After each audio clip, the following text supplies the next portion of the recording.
So I won that game, but the two that I lost were against great opponents, and it was just taking too long to play, right? And so being more time conscious, what I'm working on right now is I think I look at my hand, I think about what I'm doing next turn.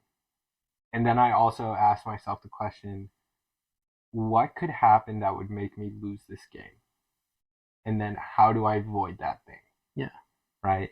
So if it's like getting my graveyards exiled and I'm playing Phoenix, I'm like, okay, I need to get my Phoenixes out of the graveyard. Even if if I'm not the aggressor, if I'm not the beatdown, even if I just get them out to be blockers, right? Then I could give two shits if you exile my graveyard, right? So, thinking about looking at my hand, thinking of the next turn, and thinking about how do I lose this game and how do I stop that thing from happening.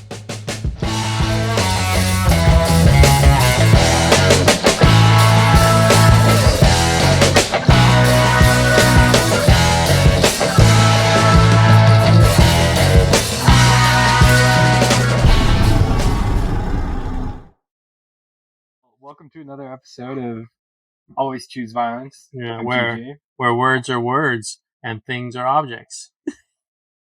Oh, I Smash that smash button. Brought to you by Canada Dry and Hockey. Just kidding, but if you're interested. Two dudes from California wearing hockey jerseys, drinking out of Viking mugs, talking about Magic. Seems legit. So, you know why? Because our wives gave us permission to talk about it tonight. We are two children dressed as men. Dressed as children. I don't need to mature any more than this. It's perfect. You know something? We are the most branded today that we ever have. Branded. Oh, wait, hold on. This is block. Oh, there it is. I'm gonna put you up there. All of our merch not available anywhere because we know we're the only two that like ourselves. But it's cool because we like our logo. Yeah, we do. And we do. Magic the Gathering and Choosing Violence. We should go through every sport and buy a jersey and then see which one's the best. Like, what are the sports? Football jerseys, baseball jerseys. Right. We need cricket or croquet. And croquet. And crochet. Tennis skirts that are appropriately lengthed. Man, I would look so chunky in tennis. So you know we chose 23. Yeah. And it was 100% Magic the Gathering related until we realized that Michael Jordan was also a fan of ACV MTG. We're the Michael Jordans of ACV or of Magic. Right. We were, except for the part where he went pro and won the championships. We were just the part that where he got cut from the freshman team. Yeah. We're the part that you don't know. It might be his dirty little secret. Michael Jordan, maybe, friggin'. There's nothing dirty about it. With the way Post Malone is so public about Magic, he's like a champion for all of us. Oh, speaking of which, little addition. The new ambiance. I'm gonna put you right there. So we're gonna hold it. So what? No, we can put it back here. Hold it. So as we play EDH, we can say our prayers to Posty. Saint Post Malone candle. Thank you. The keeper of the One Ring. I saw him on a talk show talking about the One Ring, and he's like, we're going to do it'll be like he's here with us. We're going to put his he's just looking over. He's blocking me. You put him closer. He's blocking me. There he is. It's like he's here being interviewed by us. Okay, hold on. You said you saw him in the talk show? Yeah, he was talking about how he bought the One Ring. Yeah. And he just sounded kind of like, I don't know, still questioning the purchase. Yeah, it was. Oh no, I think I saw it was on Joe Rogan. Yeah, when he was like, "What is the most expensive card you had?" And he's like, "I spent $2 million." You know what it was before that? He had a Black Lotus, a proof. Yeah. Yeah, that he bought. A proof? Yeah, it was like a proof of a Black Lotus. I think he paid like $800,000 for it. Or something. No, I thought he missed out on a. He did.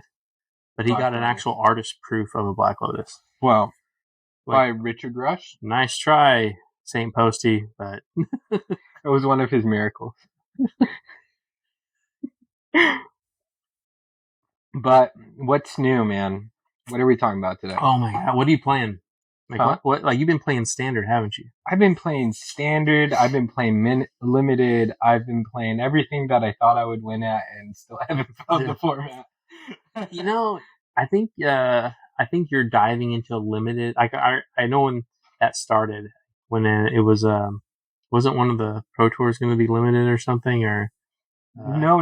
It was because yeah, it was the Vegas Pro Tour qualifier. Well, Vegas was going to be. They had like a limited thing that we were going to sign up for when we went over there. Okay. And it was like a 2-day limited tournament. 10K or something like that. Yeah. And it was like, I like the way you dive into like no holds barred. You went to like local game stores, started drafting. You're on arena drafting. I went to like 4 drafts. Yeah. But you were like, but in the short period of time. Well, it was because I was mythic. I was like decently high ranked mythic.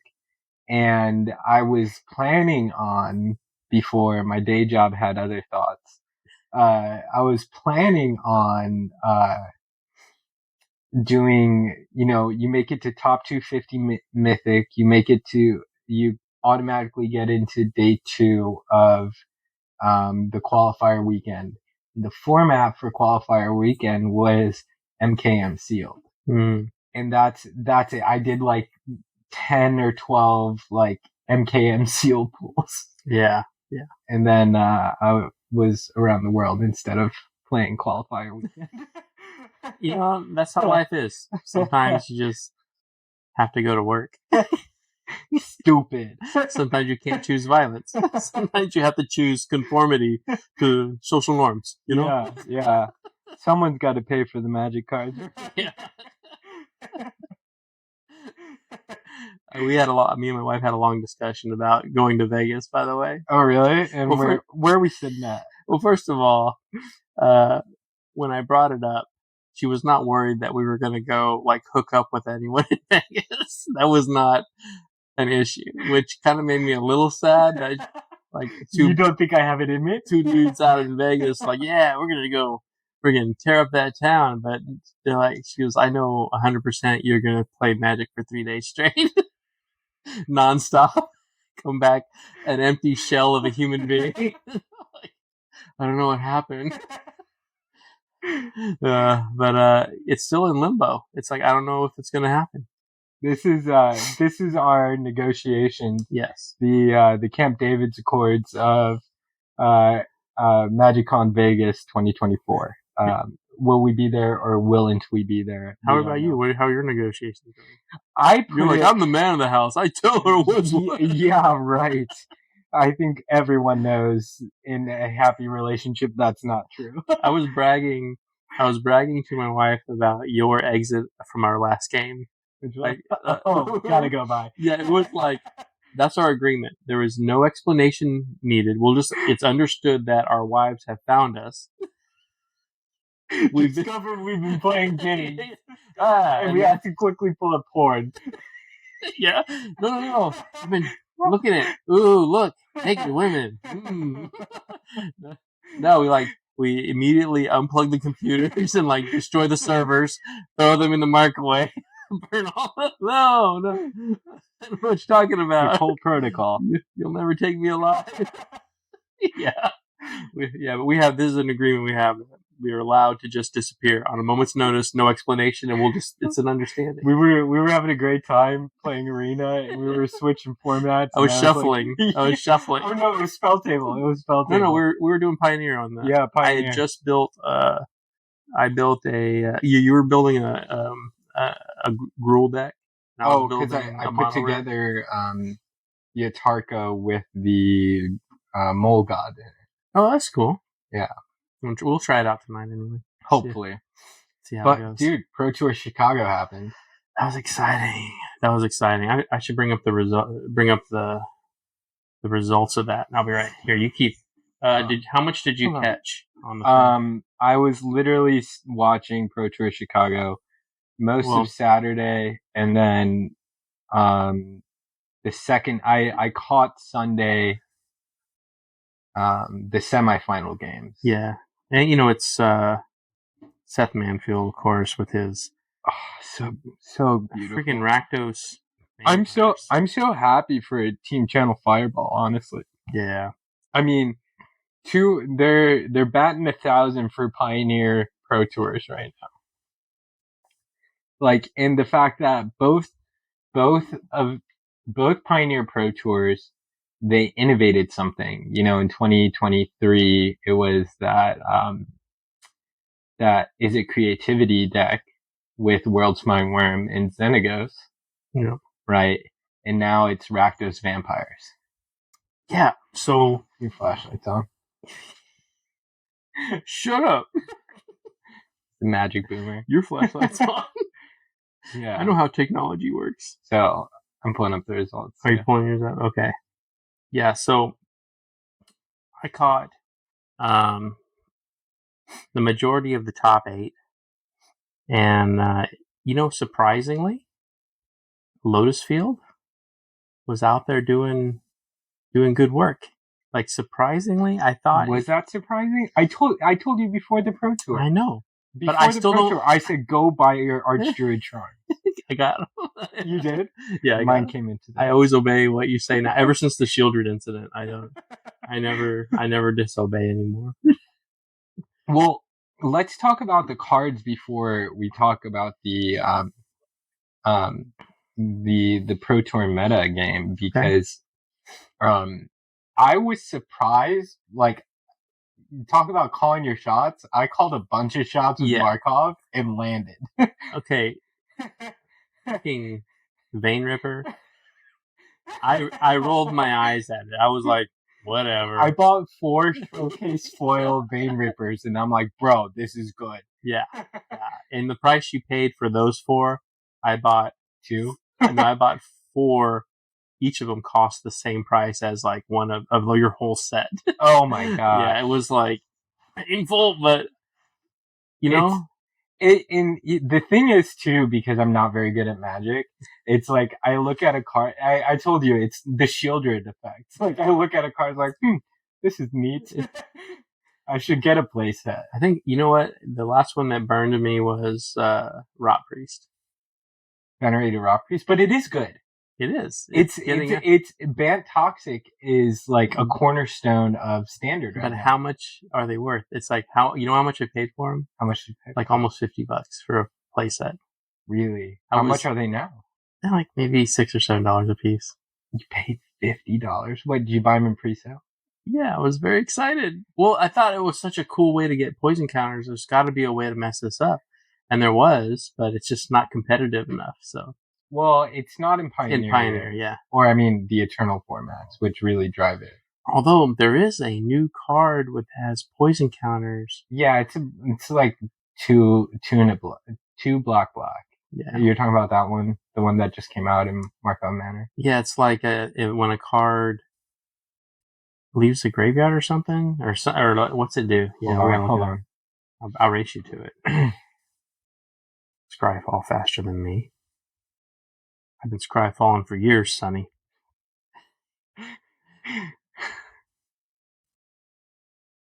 And I'll go with Persuasive Interrogators. What's it do? 4 black. Enters the battlefield, investigate. It's a Gorgon detective. And whenever you sacrifice a clue, target opponent gets 2 poison counters. Sacrifice. I know, it's not good. And it's for 6 for 5/6. I bet there's a way to mess that up. No. I bet there's a way to do like sacrifice any number of artifacts thing. What's the thing that you played in your Magda deck that when you make one type of token, make a clue of food and oh yeah, that's well there's prototype I feel like either way, I feel like it's an EDH card. No way that's 6 mana for a 5/6. How are you not on board with the 6 mana? You are the 6 mana WinCon dude. I acknowledge how much trash it is. What was your before Vein Ripper? What was your Sorin drop? Like, what was your vampire that you dropped in with Sora? Oh, which is also hilarious because I bought Sorens way back with Nuke and Penna. But you bought them with a specific goal in mind. To get a big vampire. I had the vision. I'm like Reduke incarnate, but bad at magic. It's like, I had the vision. I was like, damn. It was good. It was a good vision. But Let's get this huge vampire out on turn 3, and his name was Xander. Yeah. It was magical because I was there when it happened. When you got Soren out, and then you dropped Xander, and then we realized at that moment that it was terrible. That doesn't win the game at all. Like it had like this kind of sad. Like I discarded like one card, I think. Yeah. It was discard half your hand rounded down. It was like, and if you have 3 cards, that's 1 card. It was like, all right. It was like, and it dies to removal. But it was funny because of like how we build up. Like we both do that. We get excited about a card. I'm gonna build around it, like my Danitha life. It's just like I just keep pulling it out. Like, is it Danitha's year? It's not the time yet. But if I've learned anything, the cards that I bought for that deck were 4 of Sorens. Yeah. 4 of, I already have a ton, but Thought Seizes, Fatal Pushes, some other stupid vampires. Yeah, the Voldaran Pride. Blood Tithe Harvesters. I had them all. Yeah. All right, and they were sitting in a useless deck. But now I know that I just insert my call and it's good again, and put Fables in. Yeah. I think your the thing you wanted to do just needed the right impact, and that finally came along. And I didn't see it. I was like, Bane River doesn't really do much. Like it's a big ass vampire. It goes smashy in your face. So I would say that's the breakout card of the tournament is Vader. Yeah. Something that no one saw coming. Yeah. And so kudos to Channel Fireball for that. Yeah. We have to learn their techniques. Second, I want to say is the Archdruid's Charm. Yeah. In the Lotus decks. Yeah. So it was a very good ad, and you could see it was a target when it went up against any other deck. Like anything with a Thoughtseize, they always pulled the Archdruid Charm right out, and it was because it does all the things that Lotus Field wants you to do at instant speed. So Archdruid's Charm is green, which is the perfect amount of mana for a Lotus Field deck. And you choose one mode. So you either search your library for a creature or land, reveal it, put it onto the battlefield tapped if it's a land card, otherwise put it into your hand. So for a Lotus Field, that means you're just going out and getting the thing that makes your deck do the thing at instant speed. Yeah. Or put a 1/1 counter on target creature you control. It deals damage equal to its power to another target creature, which I don't think you'd ever do. Yeah. Unless you're using it in like a Dragon Lord Dramoka, like you're way late in the game and you're just trying to finish it type thing. You know what's why Lotus Field I keep thinking it's not going to work? It's because I thought, I know it's not, like my brain won't wrap around it. I always think that the combo is delicate. That it is too hard. Yeah, like Rona. Remember like Rona? It was like literally throwing a stick in the spokes of Rona was easy. You're like, and they just crash. But with Lotus Field, I realized it is a resilient combo. What makes it resilient? That it is the whole purpose of it is card draw. Yeah. So making that it is fueled by itself. Yeah. So you can get back with like 1 or 2 cards and you're back in the game and you're running in. So I thought that control would be a lot more prevalent. It was there, but I thought it would be in the top 8. It was there, kind of. Yeah. It was there in so far as it was a majority of the metagame. Yeah. And it got whooped. Hold on. Let's see if they put the win percentages up.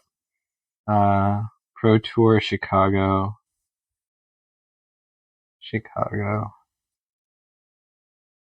deck win percentages. Because you're right, it didn't even show up in the top 8. And it was a really diverse top 8. Okay, here we go.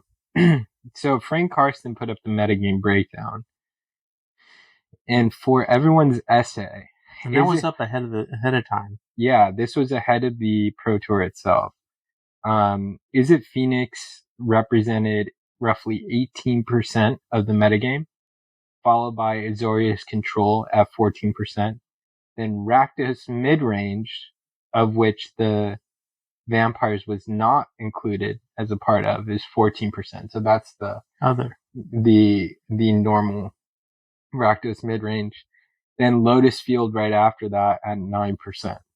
And then you get into all the niche decks that individual teams picked, which was like Amalia Combo at 6.6, Boros Roke at 4.7. Amalia Combo broke into the top 8. I'm not surprised. I'm so hot on that deck. Yeah, that is a another combo deck, and it's very resilient. And you know what's really cool to see in these decks is that the commons and uncommons are making breakout plays. So like in the Amalia combo, they played Tamiyo's Safekeeping, which is an innovation.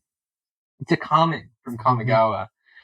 Neon Dynasty, my entry into Magic. So it's an instant for 1 green mana. Target permanent you control gains hexproof and indestructible until end of turn. That is and you gain 2 life. Yeah. So someone tries to interrupt the combo by removing one of your combo pieces. You do that and you restart the combo. Yeah. That's incredible. Yeah. That's so good. And they also innovated with Fauna Shamans to help boost your ability to go fetch. Which I also bought 4 of, thinking it was good, but it is good now. It is good now. Yeah, so that's green, tap it, discard a creature card, search for your library for creature card, reveal it, put it into your hand, then shuffle. Let's see, what else is unique here? Oh, and they put 1 of Thoughtseize main board and 2 in the sideboard. You never know. Yeah, so I mean, I'm not surprised. The thing about Amalia is that it is, like, I've seen people do it where they're playing Cocos and Night Errant of Eos. I've seen them. That's one of those decks that is just like... There's so much room for interpretation. Yeah. But the most innovative deck won, Vampire. So Vein Ripper, Archdruid's Charm. What else? What's another card that you say that we just got that you think had a breakout performance? There were 2.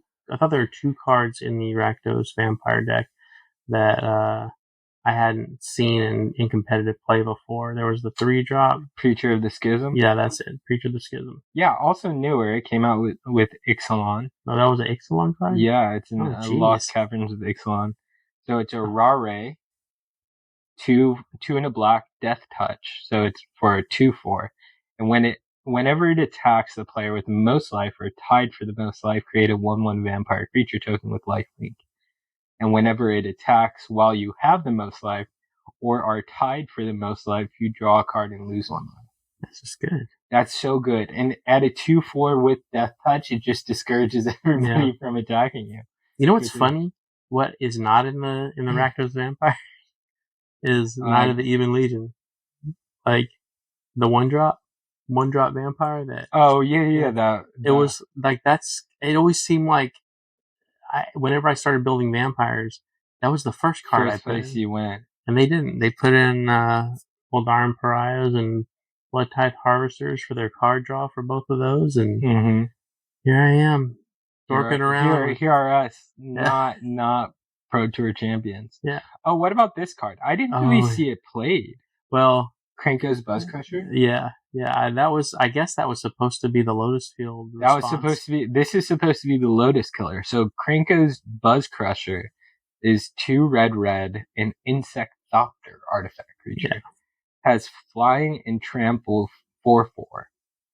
And when it ETBs, for each player, destroy up to 1 non-basic land that player controls. That wording gets around hexproof. Yeah. Which is hilarious. I don't know if that was intentional or not. I think it was. It's like, I think one thing I've noticed in card design that they, especially in Pioneer, or things that are potential for Pioneer, WotC, the game designers always put answers. There's always an answer there's no like unchecked power in Pioneer. There's always something that can respond to it. And you can tell like the people that sideboard in the odd thing and accidentally stumble onto the meta was so filled with this one type of deck, and they just happen to have the only solution to it, rise to the top.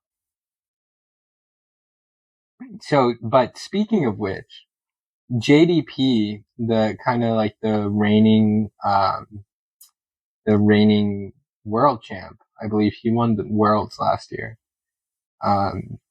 He came to the constructed portion of the event with just a stock is a Phoenix deck. No new cards.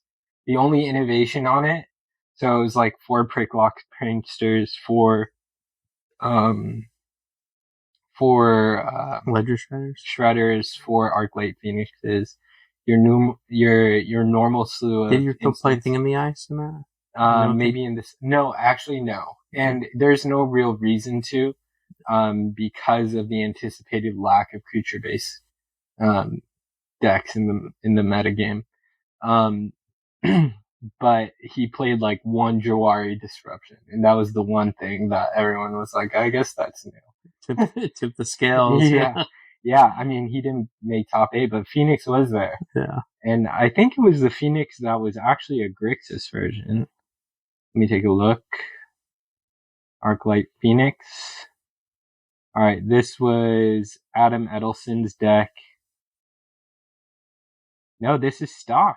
Look at this. So it's 4 Arclight Phoenixes, 1 Brazen Borrower, 4 Ledger Shredder, 4 Pranksters, 4 Consider, 3 Fiery Impulse, 1 Galvanic Iteration, 1 Jawari Disruption, Lightning Axe, Prismari Command. They put a Temporal Trespass. 1 Temporal Trespass. Do you have any, what's the Galvanic? 1 Torch the 1 Tower. Galvanic Iteration. That's it. They're trying to do your thing. Dude, that's the thing. I brought Phoenix with me because it's so good. I think if you were dedicated to Phoenix. Because it was good. Yeah. It still is good. It's good. Yeah. But it's so, okay, this is a good segue. The one thing I really love about Pioneer, we've always loved it, and we've talked about it a few episodes ago on what is the rock, paper, scissors, and magic when we talked about different deck archetypes. I think this Pro Tour highlights exactly how rock, paper, scissors the Pioneer metagame is right now. Well, you can impact the meta with a new innovation and a competitive which is exciting. Thing, which is what we should do. We should bring back Xander. We should bring back Danitha. It's coming. Take over. It's coming. But people are onto my Sorens. Yeah. Well, if you have a game, if you have an idea for a deck, there's a market for it. Yeah. You can build a deck around your idea. I mean, and then whichever one is the best, that becomes breakout. Yeah. And then everybody focuses on the foil to that deck. And then some people, like those on Channel Fireball, are thinking about the foil to the foil. Yeah. And then to the foil to other potential foils to the foil. But that's the thing that's why they are so good, is because they come, like, we look at the meta and we examine the meta down to the fine numbers. Down to the ACV quotient. So we can tell you, the ACV quotient, which is important. But we can tell you, if we have a good idea what the meta is, we can tell you what deck's going to come out on top. That's how I feel like we're confident in that. But what we can't account for, and what Channel Fireball is so good at, is innovating that new thing that's not in the meta. Not yet. Or I feel like we're getting to a point where, I mean, not to say we're even remotely, because like what they have is like between them, like probably over a century worth of collective Magic experience, right? Better stuff. And they're much better. But as far as the metaphysical, like Michael J. Flores, like Flores was an incredible Magic theorist. Yeah. Never once competed or won at a pro tour, right? And he literally wrote the book on Magic Theory, right? So there's a certain element of player skill which we don't have. But as far as the analysis goes, we are getting to the point which we talked about on our last episode, pulling up the ACV quotient and how we analyze the metagame, where I think we can especially in Pioneer, where it's fluid and stable enough where, control still checks, combo, question mark? I have to look at it. No, combo beats control beats aggro beats combo. What about aggro beats combo beats control beats aggro. Yeah, I think that's how that goes. But the thing we were trying to figure out is if 3 decks are present, what deck is because some of the decks cancel each other out a little bit if they're in the same fight. Yeah. And then it leaves an opening for this other deck to creep up out of nowhere. But that's, I don't know. I think we're getting to that part where you can recognize the window.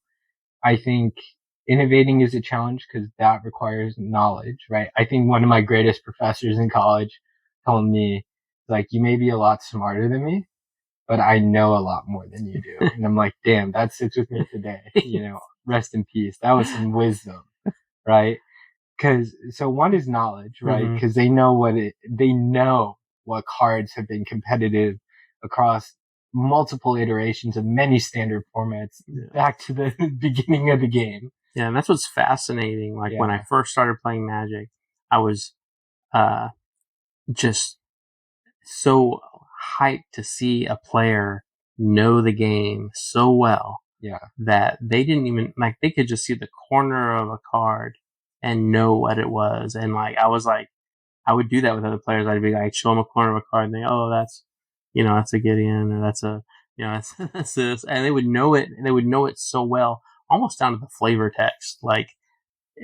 There's just like a drive is.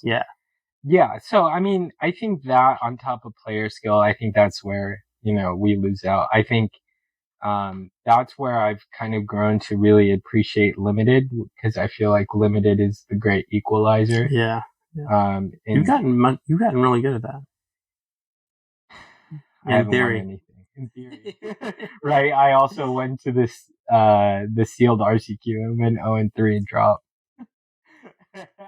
The first one ever. Yeah, but still. And also, how many sealed events have you done? But also the thing is with sealed more so than draft. Sealed is luck is always a factor because of variance, but luck is hugely a factor in sealed where it 100% depends on your sealed pool. Right? Yeah. There's nothing you can do about it. Whereas draft, you actually have choices you can make, pass left or right. But finding what I have a hard time doing is remaining calm and being logical about what I play in sealed or in draft, because shiny objects, you're like, I want to do it. And so I did an arena draft just because you were doing it, and I'm like, I gotta get the Markov Manor one. Yeah, so I've done a few of them. Really? Because you haven't told me this. Well, I realized I had a bunch of tokens. Yeah, draft tokens. I'm like, oh, that's interesting. Oh, I can do it for free. Because I never do draft. And the first time I did it, it was garbage. I lost 3. Didn't even come close to winning. And then I was like, all right, calm down. You don't need to draft all the rares and mythics. You'll survive. So I said, I'm just going to draft a solid deck. Just a good deck. And with no tricks. If I see removal, I'm going to grab that first. Bread. Yeah, and then and then if I see things that have lifelink, because I found lifelink is an actual game changer in a lot of situations, especially when they start out fast. And those ones with disguise, some of them flip and give lifelink to other things that have flying, so evasion is already built into those. It's the 3 mana one, the 1 Orzhov. Yeah. Although what was that double striking one that I got beat down pretty hard. They just kept putting more and more things. It was like a 3/2 double striking trampler. Double striking Trampler. Oh my god! I fell in love. And limited is so pure, but the thing is, it's more expensive if you want to do it that way. Yeah, but you have cards at the end, and I need more cards.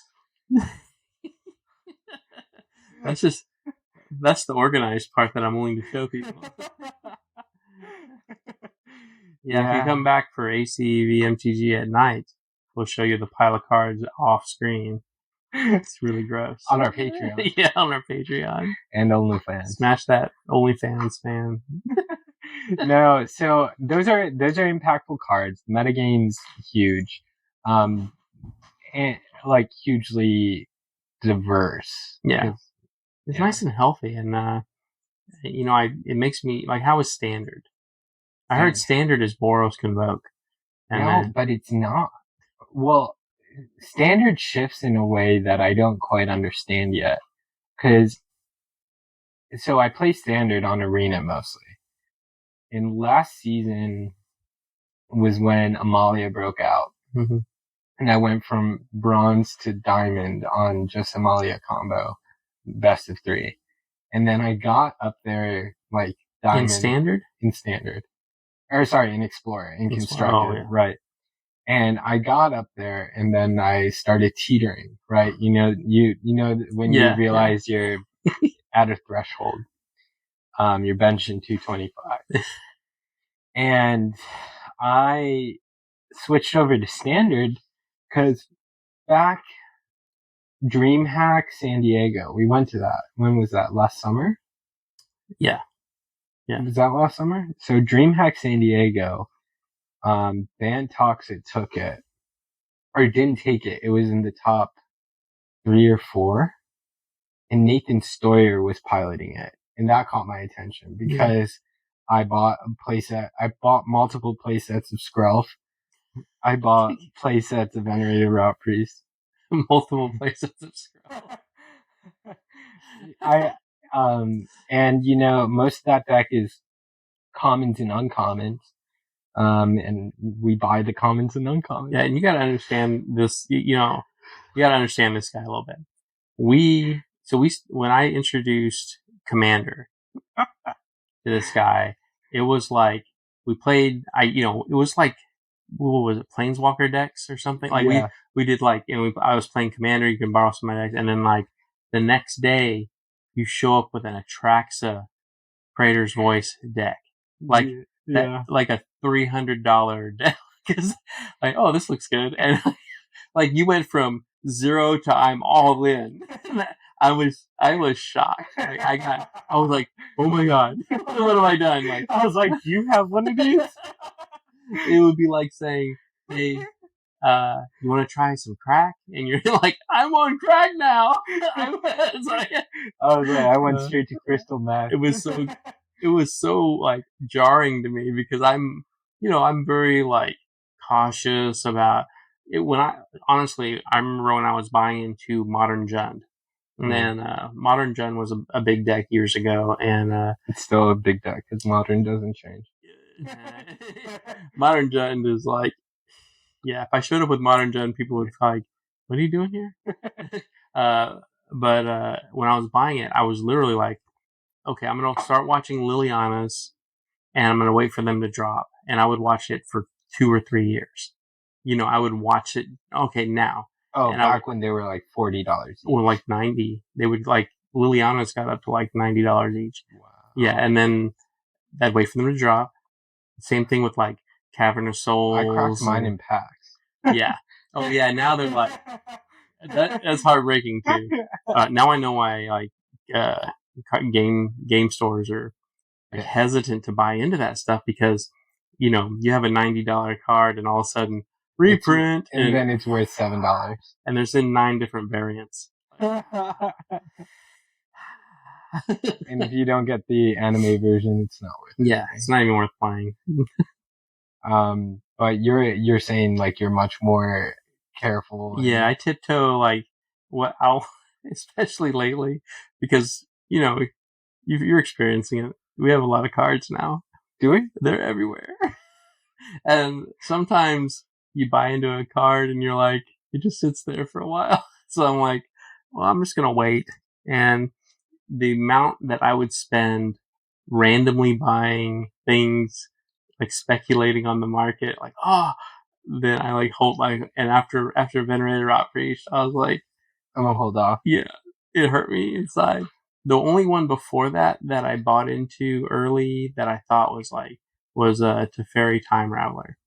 And when Did that get banned? It did, but before it got banned, so I had bought a playset for like $40, and then it became like in every format it was in. Yeah. And it became a very expensive card. Yeah. It's still a really good card in like, different some formats where it's not banned, but yeah, and it was the only one that I was like, nailed it. There's so many that I did not nail. So many. Like Wandering Emperors. Wandering Emperors. I go to JJ's personal advice. It's so bad. Because I'm in this Neon Dynasty, I'm in that generation, and I was worried about you too. And JJ was thinking I was spending too much money on Magic. No such thing. So much money. And I had played. I was playing Jumpstart even. No, not Jumpstart. Brawl maybe. I don't know. It's something that when you're new to Arena, you're playing. Yeah. And this Wandering Emperor card kept showing up, and I'm like, this card must be good. And I put it in the deck, and I'm like, this card's pretty good. I should get some. It would go great in my Samurai deck. Yeah. Yeah. You always buy things at the right time for the wrong reasons. I'm lucky, dude. You gotta go to Vegas. And then I go to JJ. I was like, hey, I'm gonna get a playset of these. What do you think? And he's like, nah. So I got the foil ones. Yeah. So anyway, I started blasting. Yeah. And then what's funny was you bought that Atraxa deck, and then a new Atraxa comes out too, and I was like, son of a bitch. Like, how does he know? How does he know all this stuff? He just got here. You're like running through the candy store just like, I'll eat all the candy. That's awesome. And I'm like, I want to run with you, but I've been hurt before. I have diabetes. Trauma. My blood sugar's so high. Oh, man. But, okay, so we talked about that stuff. Pioneer's great and all that, but that's not what we're about as kind of like our thing. Yeah. Right? What we do is we talk about Magic strategy in theory. Yeah. Right? Because everyone talks about cards. Everyone talks about a metagame, probably to a better level that we do, but we're documenting our journey of getting better at Magic. So what's something that you feel like you need to work on to be better as a competitive Magic player? I mean, getting better at the mulligan game in competition. When we play the mulligan. Yeah, whenever we play just casually, I'm terrible at the mulligan. Really? Because I'm like, I don't want to give up any cards. You don't play to win? I play to win. Yeah, you do. You're much better at it than I am. But I think the thing that I need to work on the absolute most would probably be deck building aside. Like, are we talking like the things we build or the way we play? Yes. I mean, I'll say deck building. I need to make sure I have a legit way to get to my win condition at all, built in to the mana curve. Have you read any of Next Level Deck Building? I sent you the PDF. I haven't read it yet. I'm a very important person. I'm very busy. You mean to tell me you don't read books? Look away. I listen to audiobooks, and they tell me things. Okay, anyway. So I read Magic the Gathering books. Deck building. What else? Did I give you one of those Doctor Who decks? You did, yeah. Good. We gotta play that sometime. Yeah. It's just sitting up there. We have a lot of pre-cons. I stopped buying pre-cons. Same. It was so hard. But have you seen the Modern Horizons one? Yes. And they're dropping the prices on all the other ones too, so I'm like, just relax, dude. And I gotta save money for Vegas. If Vegas happens. Keep the eye on the price. I'm gonna just go in there, I'm gonna tell my wife, we're doing it. whether you like it or not. No. We love our lives. What about you? What do you need to work on? Wait, no. So deck building, but what about in play? In play, I would say I would say the thing I've done so much better at is I used to get like overly excited and like internally like losing my mind. Mm-hmm. If things are going well, and like how it is. We play for that, right? Yeah. That moment of I'm about to stop. I'm doing it. Curb stop this other player. And like that time when I was about to beat your Adrix in that deck, and then you played the Force. Yeah. And you're like, are you tapped out? And I'm like, yeah. And I started doing this stuff. Like, wait for it. But that what I do now is I have a routine when I play, and my routine is when I'm done with my turn, completely done with my turn, I take my cards and I set them on the table, and I watch the opponent, and I watch what he's doing. I give the opponent my full attention. I don't let him do things without being observed. So I give him my full attention without, like sometimes with the cards in your hands, you constantly like stare. You start journaling. You're like, you're thinking about what you're doing. So I'm watching him and I start assessing what he's doing, or he or she is doing. And I just laser focus on them. And I literally put my deck, my hand on the table, and I move away from it and I focus. And then it also gives me a chance to take a breath. It's hard to do. It took me like forever to get to that point where I could put my hand down and just, what is my opponent doing next? Really? Yeah. I am almost opposite in that. And in that, what I'm trying to do now is, because I went and I played some Wednesday Pioneer night a little while back with my Phoenix deck. At TC Rockets? No, at Tabletop Tavern. Tabletop Tavern. Chula Vista. Get there. And with my Phoenix deck, and I kept getting draws. Like, people I should have smashed, that I think I should have smashed, I got draws. So I ended up going the night 1-0-2, which is heartbreaking. Yeah, that's really, that's kind of odd. That's odd to have two draws. Yeah. Yeah. The issue was, I always went to game 3. The game that I won, like, I won handily. Right. So that's kind of like a one-off, like maybe it was new to Pioneer, didn't know his deck or whatever.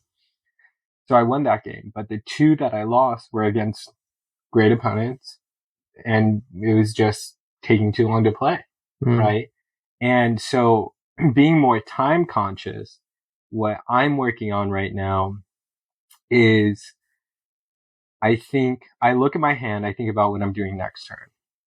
And then I also ask myself the question, what could happen that would make me lose this game? And then how do I avoid that thing? Yeah. Right? So if it's like getting my graveyards exiled and I'm playing Phoenix, I'm like, okay, I need to get my Phoenixes out of the graveyard. Even if I'm not the aggressor, if I'm not the beatdown, even if I just get them out to be blockers, right? Then I could give 2 shits if you exile my graveyard, right? So, thinking about, looking at my hand, thinking of the next turn, and thinking about how do I lose this game and how do I stop that thing from happening. That's the thought that goes into my head. Oh, that's cool. When I'm looking at my cards. Also, well, it's very personality based too. You think so? Like how you like. So, I'm an old man. So you see, Sonny, when I played Magic, my process, rubber bands around my deck. I used to wipe my ass on Black Lotuses. I don't recognize those lands. Are those basic lands? Yeah. I would say it's personality based because you have to build up a routine that plays to your Yeah. I'll say it plays to your weaknesses because it keeps you from. So when I take my hand, I also sort my hand in a certain way. I was just gonna talk about that. Yeah. Is this a deck? Is this a deck or is this? I think that's a Commander Masters. It's pre-con. Is it sleeved? Yeah, I don't want to touch sleeve cards. You take me for. Okay. Yeah, I sort my hand, and then once I know what's in my hand, I put it down. That's when I know what I have in the chamber. So I hear you, and I want to do this because you can see. Let's move this. Where do you put your lands? Yes, that's exactly what I'm getting to. So, all right, this is an actionable tip. We're a channel that talks about actionable tips about people that are trying to get better at Magic the Gathering. So You're touching my cards a lot. Yeah, but they're sleeved, so it's okay. It's good. I just ate a bag of Cheetos. All right, so something that Patrick Chapin in his book Next Level Magic talks about. Wow, this is like a tri-land that's not a tri-land. Yeah, it's a try-hard land. It's a try-hard land. See how young you are? You're like, a land with 3 colors, that's just boring. So, organizing your battlefield in a way where you can avoid decision fatigue in a game of Magic so that you can pour your energy into the parts of different phases of a step or a turn, which actually matters. So like one of them is like, all right, if you put your land for turn down, I put it on the left side. Or in reality, I put it on the right side because like I'm always organizing my lands, you know? The thing where if you have, can you see this deck? Now you can. Nice. I like this.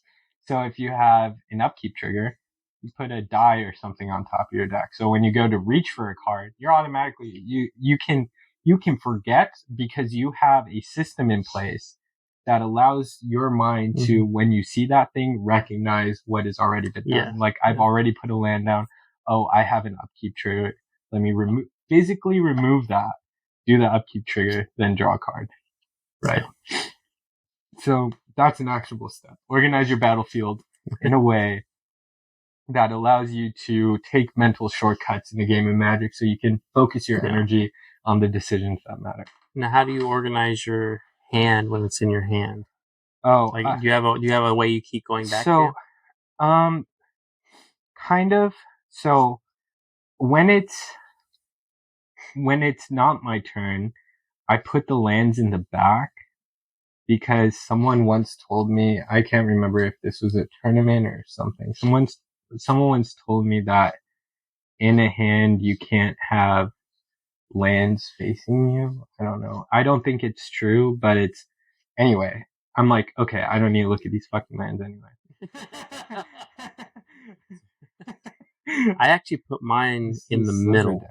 Really? Yeah, I don't know why, but I've gotten this habit of putting instants and sorceries on the left, lands in the middle, and then like permanents. Oh, I like that. So it's like a separator. Yeah, and that way, whenever well, this is a sliver deck, so they're all permanent. Yeah. So it would be all the way. And then I guess in that situation, because I think like, what would I do in that situation? I would probably align them in the turn how I'm going to play them out. Yeah, that's what I do. I generally order cards that are closer to me in the order that I intend on playing them. Like, if I'm keeping a negate up, I keep this negate right here so that no matter what, it's not buried in the back of the hand where like they do something and I accidentally don't stop it. If you have a shark to crab, that would go. Check out Shark to Crab. Shark to Crab. Chuck Wagon MTG. There's a plug. First plug in 7 years. Yeah.